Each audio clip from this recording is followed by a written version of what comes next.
Welcome to the Digital Brand Builder Podcast, where we bring you the best growth strategies from the world's experts to help build your business fast. And now, here's your host, Mark Fidelman. Hello, everyone. Welcome to the Digital Brand Builder Podcast. Today, joining me is Tuck Ross, and we're going to talk about two things. Usually it's one thing, but today it's two things because he's very knowledgeable on both. One is consistency of creating content. That's a must. That's a key. But what does that mean? I had that question. The other is TikTok and his thoughts around TikTok. I haven't really talked about it on the show yet, so this will be an interesting podcast for you. You're going to learn. I'm going to learn. We all win. So with that, Tuck, could you introduce yourself in 100 words or less? Yeah, sure. Hey, Mark, thanks so much for having me on the show. You know, I've been in the marketing space for 18 plus years, social media, digital, e-commerce, retail, product management, and so forth.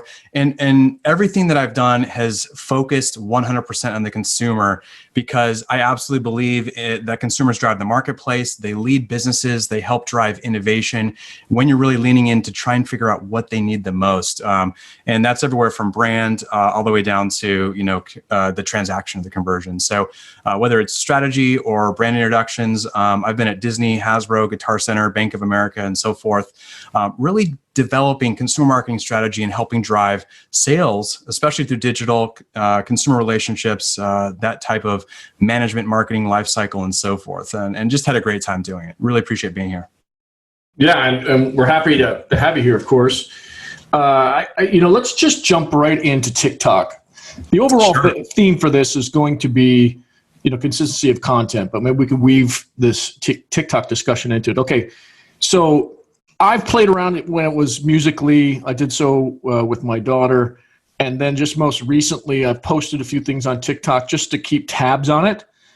And thus far, I know there's a lot of content that's put out there that gets a lot of attention, whether that's real or not. I'm sure you'll tell me. The latest is with that gentleman that was on a skateboard drinking, I think it was juice, to the song Dreams by Fleetwood Mac. And I even did my own takeoff on it because everyone else was seeming to do it and they seemed to be getting a lot of engagement. So TikTok, to me, obviously, a lot of people love it. They're using it in a variety of ways. But do you see value to marketers yet? Yeah, I think there's a huge value to marketers right now. And the primary reason is, if you look at the growth path of TikTok this year, eMarketer was predicting it to be about 45 million in total for 2020. Pandemic hit, it jumped in Q2 all the way up to 52 million. And now they're saying, as of last week, that they're at 100 million active users on the platform in the US. The growth path for TikTok is insane, right? And that doesn't happen on every social media platform. Obviously, this is a very unique time, but it's helping pop a lot of these channels. And that's actually happening elsewhere in addition to TikTok. But I think if you think about what a marketer needs, they need attention. They need places where people are highly engaged. The typical TikTok user is on the platform 1 to 2 times a day for over 30 minutes in total. That's as much as you're seeing, and even more so than even broadcast TV now. So I think if you're a marketer and you're thinking about where do I find attention, where do I find consumers, it's definitely on TikTok as well as the rest of social. Okay. And, the attention's obviously there. A lot of people are looking at it. How does a marketer get involved with TikTok in order to capitalize on it? I'm always thinking about either attention or sales or leads. So what do I do as a brand if I want to get involved and be successful in one of those 3 goals, or basically 2 goals?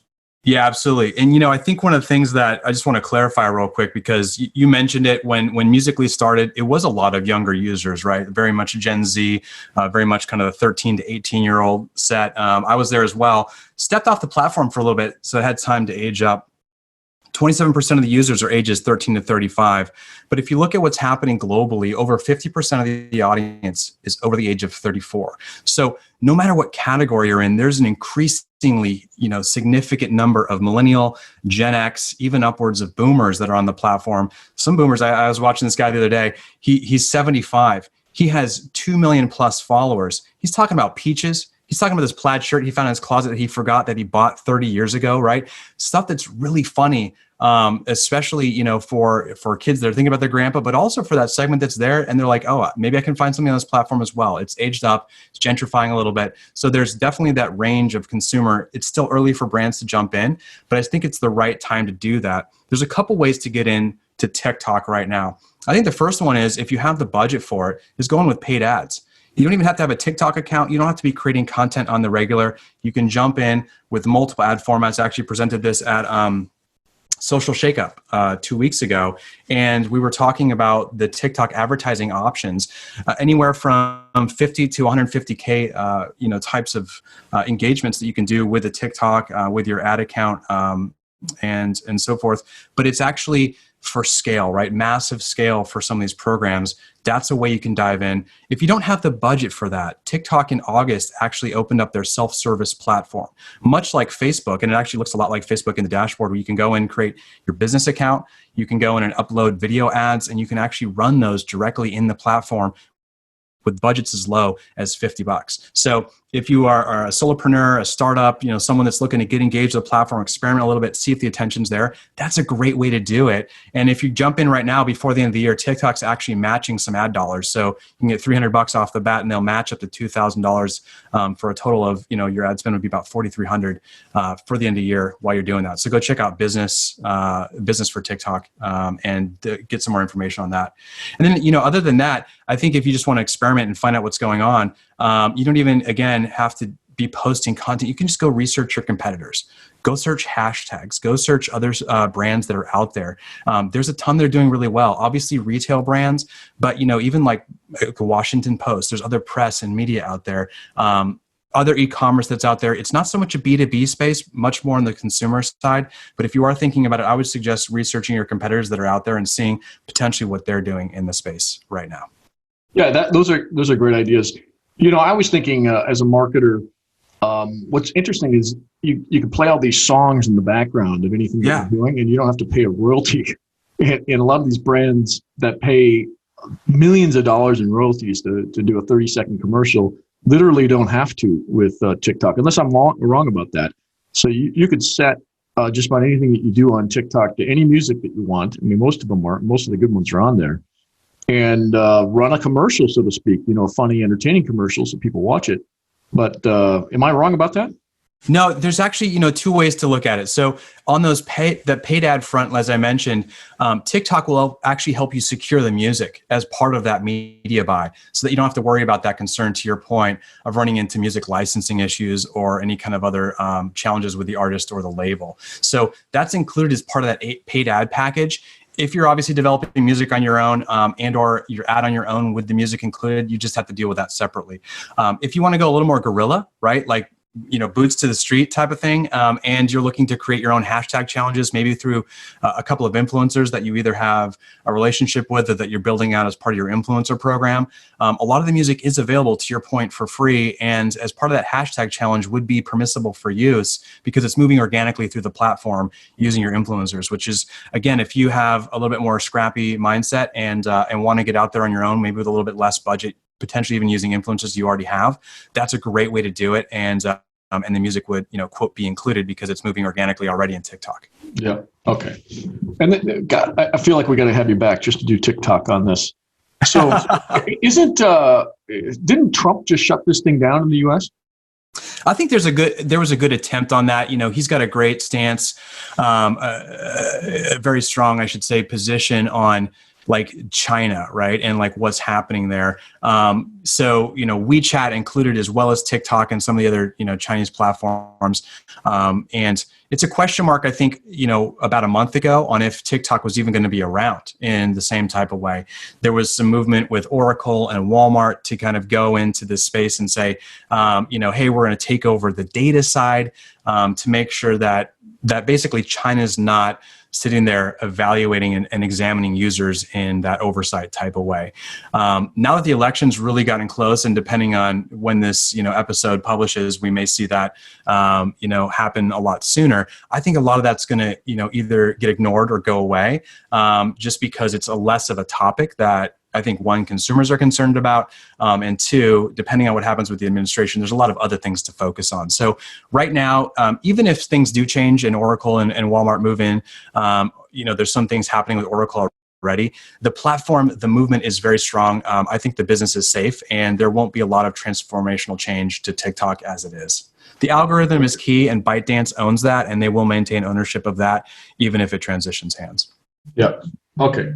Makes total sense. I do want to caution brands that they could be shut down in the U.S. Probably not likely, especially with Oracle's involvement, but it could happen. So just keep that in mind. All right. So let's move to the primary topic for today's show, and that is consistency of content. We can use that in the context of TikTok, and at least initially, and then expand from there. So let's just say you're a brand and you want to experiment with TikTok, or maybe you're on TikTok. Tell us what consistency of content or consistency is like on TikTok to start, and then we'll go to some other channels. Yeah, that's a great question. And consistency, I think, takes a couple of different layers on TikTok. The first one being regular publishing of content. And if you look at what's happening across social, depending on which marketers you talk to, no matter what you're looking at, any social platform is a content management system. It's about creation of content. It's about getting fresh content there. It's what engages users. I think Facebook's trying to copy it with Instagram Reels, but what's really the magic sauce, the secret sauce with TikTok is the algorithm. And if you're going into, say, what you want to do as a business or a brand, or even yourself as an individual user, you are going to get so much more visibility in the algorithm with regular publishing of content. So that may be different for everyone. There are some, very notable influencers on the platform that are publishing 2 times a week, but they're publishing on a schedule. People look forward to that. They know when it's publishing, and so they show up almost in a tune-in type of fashion. A good basis is to think that on the regular, you want to be publishing about once a day, which seems like a lot. But again, depending on the type of production that you're looking at, some of these can be pretty simple in format. They can be very authentic in nature. Overproduced materials for TikTok don't play as well as ones that feel like they're on the fly and that the vibe is there. So I think there's a little bit less pressure on TikTok, which makes it a little bit easier to get to that consistency of production. But, anywhere from 5 to 7 times a week in publishing really is key to making sure that you're visible. And part of that's like, if you think about what TikTok wants, they want people to engage. They know people are there consuming hours a day of content. They need people to feed the system. Consistency is a huge part of what the algorithm rewards as part of your user account. So once a day, I'm just thinking out loud here, because a brand has to do that and keep it entertaining, keep it interesting, seems like it would be pretty difficult. And I know Snapchat had the same challenge. There's all sorts of things that you can do with graphics, and I've seen some, like you said, highly produced ones, and I've seen some not so produced ones. But it seems like you've got to have some brand consistency across the episodes, and if it's daily, how does a brand do that? Yeah, I think out the gate, if you're thinking about this like any other your other platforms, even your blog, right, or your site, it's that you'd want to have an approach based around your strategy and that content plan or content marketing strategy that you have developed. Some of this stuff has to be on the fly because TikTok is about trending content. If you look at the Discover tab, which is if you're new to TikTok, it's the magnifying glass that's on the bottom navigation. You go in there and it's all organized by hashtags. Those hashtags are what's trending, what's happening right now. And those are fun to just jump in, thinking about your brand, your value, what you deliver to your consumers, to your point, what you want to consistently present to your consumer as the value for your brand, and then reframing that meme or that trend in your brand. Some of those are easy to do on the fly. But TikTok actually has a great space for evergreen content as well, whether it's how-tos, instructions on how to do something, right? Even lists.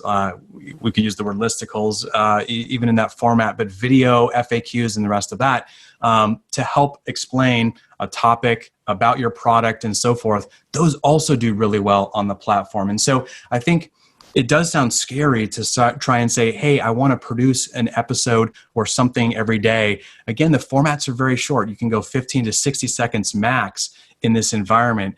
Some of those are very quick to think about, 1 to 2 highlights, 1 to 2 topics, a 5 bullet point. Here's the 5 things you should do with this product today, the 5 reasons I like this, in order to create something that is very helpful. Again, that evergreen content can come from your existing content plan, just reframed in the context and the production environment of TikTok. Okay, so what kind of a team do you need to make it a consistent daily thing for TikTok? Yeah, it's a great question. If you look at what some of the brands are doing, it could just be one person, right? The Washington Post has one guy that's doing all the TikTok content, and he's doing a really good job with it. I think it depends on the mindset. Some of the brands that I've seen have a small team, right? And they're giving it to some of the interns or the ones in their office that are experienced with the platform, and saying, hey, here's the brand guidelines. Now interpret that for this environment. Some brands smartly are using their influencers as part of this, and they're laying back a little bit, not necessarily thinking about how do I produce this ourselves, but giving it to 2 to 3 influencers that own the channel, right? And especially in the case of Rihanna's Fenty makeup brand and some of what's happening there, they're relying on their influencers to develop the content so that it's not so much of a brand production, but it's actually the voice of the influencer that's carrying the brand, doing the makeup tutorials, introducing the product to the base, which is also more relevant in that case anyway. So it depends on your approach and what you think you have the funding for. Again, if you have a smaller staff or you're doing this on your own, even thinking about basic information about your brand and product is a great way to get started. Okay, now I know how difficult it is to predict virality on TikTok. Yeah. But, this gentleman who rode a skateboard drinking ocean spray is singing or lip syncing to Dreams by Fleetwood Mac. Obviously, he didn't plan that. No. But were there any lessons that you could see from that others could kind of use in order to, increase the chances for virality? Yeah. I think there's a very high environmental effect to what happened in that video, and if you haven't seen it, jump on TikTok. It's pretty much everywhere, and or you can just search ocean spray, and you'll come up with all the articles about what they did in reaction to this video. It's just a phenomenal engagement. The brand stepped up to really, and just to carry the story further, if you're not aware, Ocean Spray, because of this video, gave him a truck full of ocean spray, just because of the amount of visibility and awareness that they had out of this single video, which is about 15 seconds. Plus, to your point, you made the video, a bunch of others made a video, a ton of organic reach around that. There's empty shelves of ocean spray around the US as people are trying to get in on and ride the wave. I think what's happening is, if you look at what's happening around the world with the pandemic, right? People have been sad. People are sad. There's a lot of struggle happening in many people's lives in thinking about whether they're isolated or they're dealing with a job loss, or their family's been affected in some way by the pandemic. People are working from home. It's a different mental health topic that we're talking through. And what TikTok is offering right now is a little bit different than other platforms. You get a ton of politics on Facebook. There's a very different kind of environment on Twitter. When you look at what's happening on TikTok, it's fun. Fun is leading the way. Casual, things that make people laugh and smile, entertainment factor. TikTok's really acting much more like a comedy channel and an entertainment channel than it is more like a typical social network. And so that video has such a casual vibe to it that the vibe is what's winning. And if you look at the backstory, his truck broke down, so he's riding his skateboard into work. He's on a skateboard, filming himself, drinking a cran raspberry ocean spray, right? And he's just on his way, and it's like, I don't have a trouble in the world. And I think that kind of vibe from somebody that's going through something that, he's got nothing else but a skateboard and his drink in that moment is what everyone wants to see right now, because it's so positive. And I think positivity is really, again, what's leading the way here, and why everyone wants to jump in on that is because the vibe is so chill. Yeah, very well said. It just seems so subtle that something like that would do so well.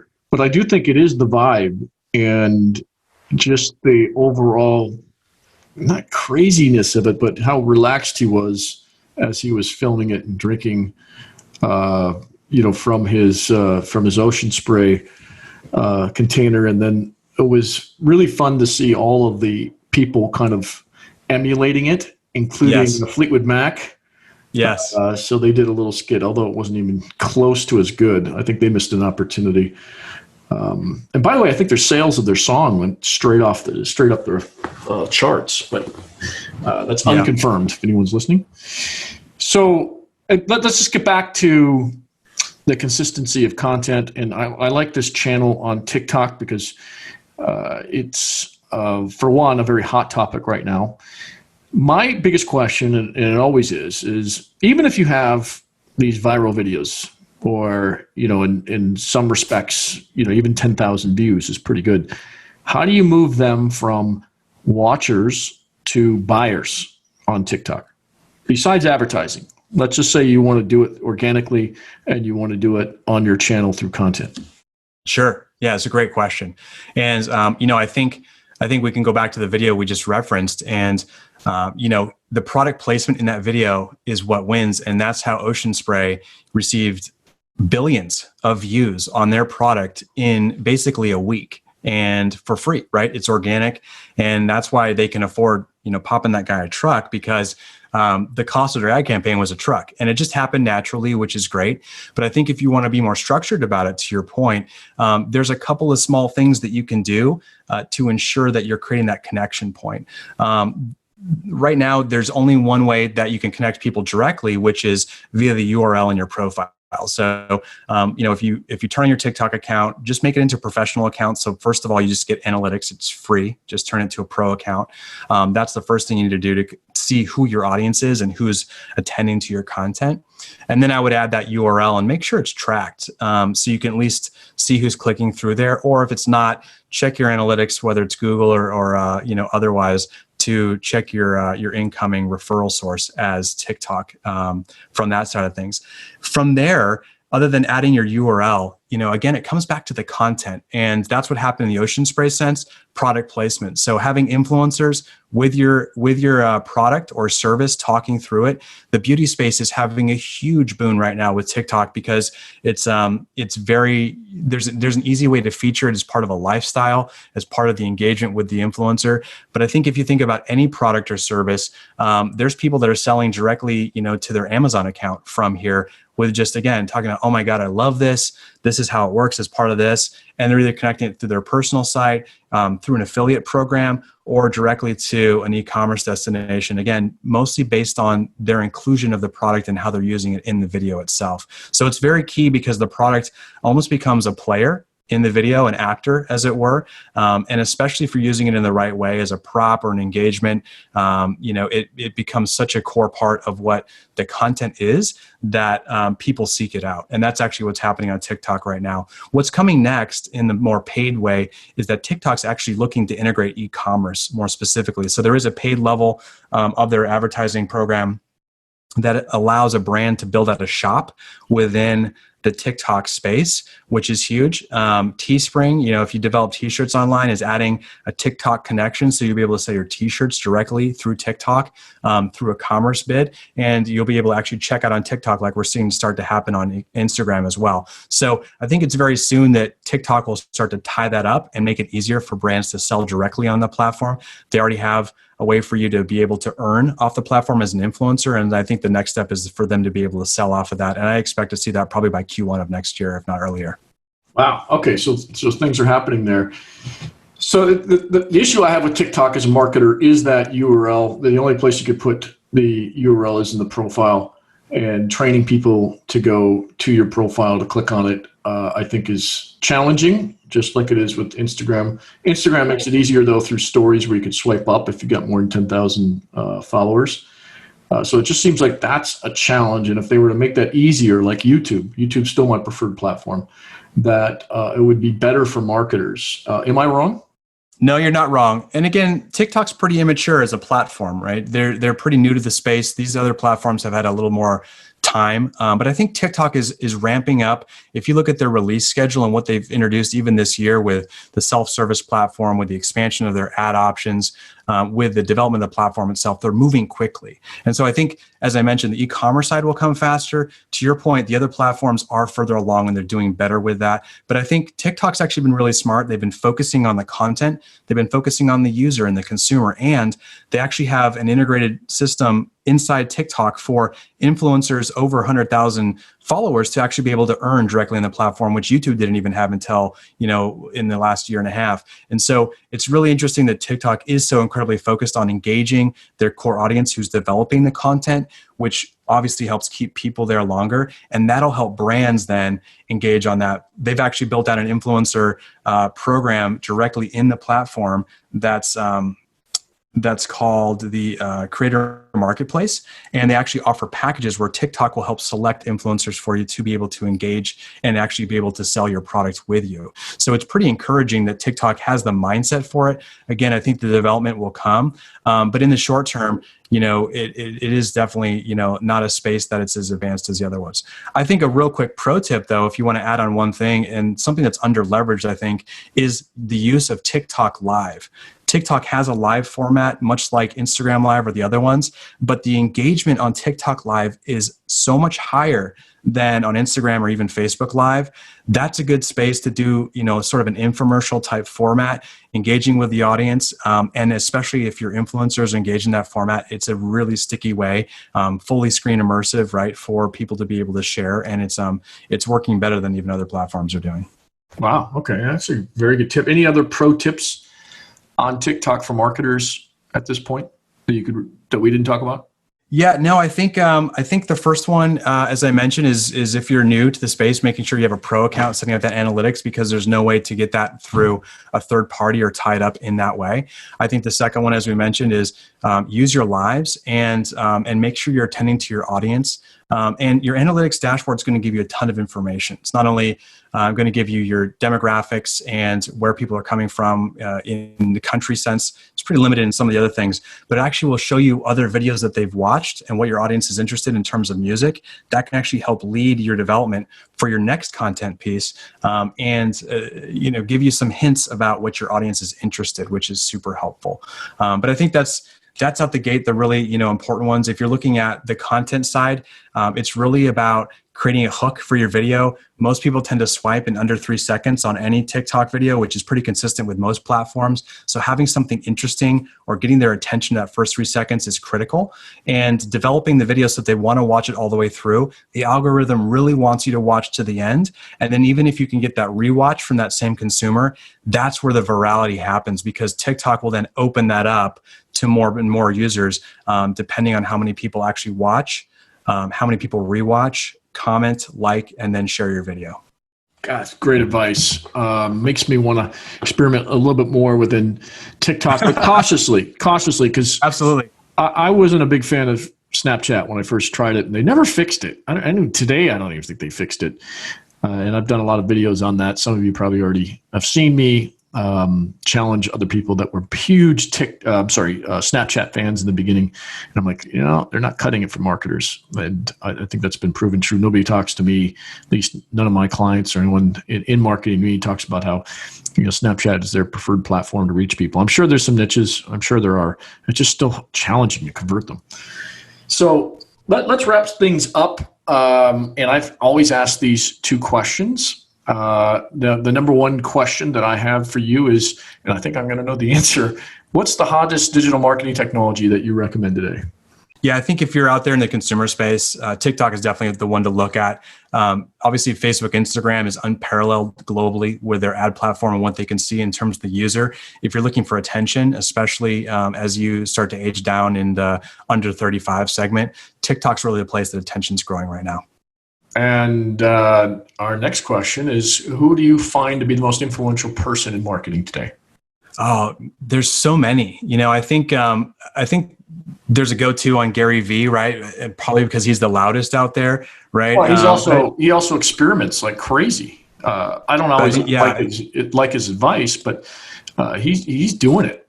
Yeah, I think there's a ton of experimentation. I think, I look to a vast sundry of resources.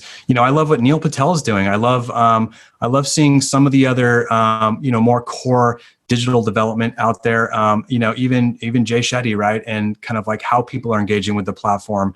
I think Ann Hadley, right, on the content and what's happening with Content Marketing Institute, right, and the rest of those out there, as well as social media marketing or Social Media Examiner, right, in some of the other spaces. All of them, continue to develop and continue to inform on the spaces that we're talking about. And, I think it's really the network of all of us marketers coming together and giving different point of views. To your point, if one individual becomes too overweight, it becomes, too narrow. And having the broad spectrum creates a lot of interesting ways for us to think about the challenges ahead of us in this space, especially as it's exploding so quickly moving into 2021. Yeah, I mean, with TikTok in particular, I want to go back to that for just a second. It just seems like all these platforms, start off strong, like TikTok is doing, and then they start reducing reach, and they start putting more controls and governors, if you're an automotive person, on the system, and it just becomes a pay-to-play type of operation. So we'll see what happens with TikTok going forward, but just something to be noted. All right, so one of the things that I want to do for you is to give you the opportunity to do a call to action. I know that you've got a site, followontiktok.com, and that's there's a free TikTok 10-day challenge. You want to talk about that a little bit? Yeah, sure. I mean, I think I started TikTok on my own just as an experiment. We talked about experimenting, and I think that's good for anyone to do.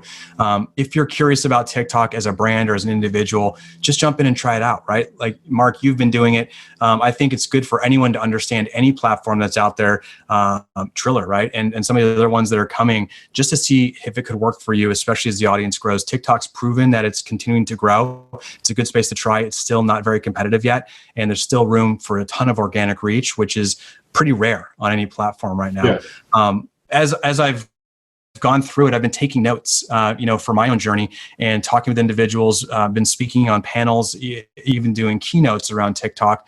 And I've been taking that experience back into just helping people get started. So Follow on TikTok is really just a 10-day challenge. If you're brand new, jump in, take the 10-day challenge. It's free, and it'll help you kickstart your profile and your content journey on TikTok. I'm looking at developing some other coursework as well forthcoming, but that's a really good start for you to try out TikTok if you haven't gone there yet. And then if you have any other questions about even the advertising model or other things, also available, tuckross.com.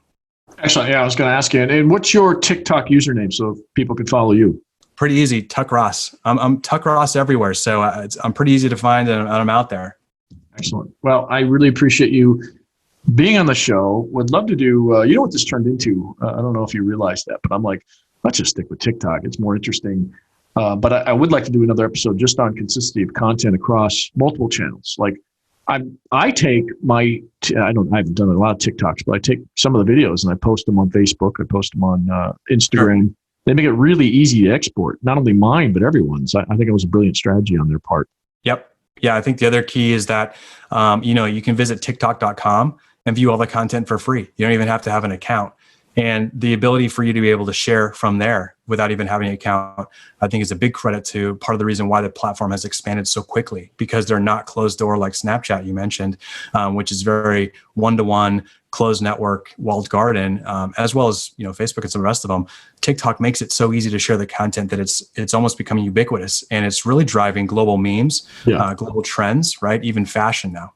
Yeah, I mean, especially the most popular ones. It's like, well, why doesn't Instagram do that? It should be, they should at least allow that to happen. But they've made it hard. All right. Well, great to talk to you. We're going to have you back on to talk about our original subject, which was consistency of content. But I feel like we accomplished a little bit of that when we talked about the TikTok platform and what you can do there. And it just ended up, for me, being a more interesting episode. So again, Tuck, really appreciate it. And we'll schedule the next one. Absolutely. Thanks for having me, Mark. Great to chat. Look forward to the next one.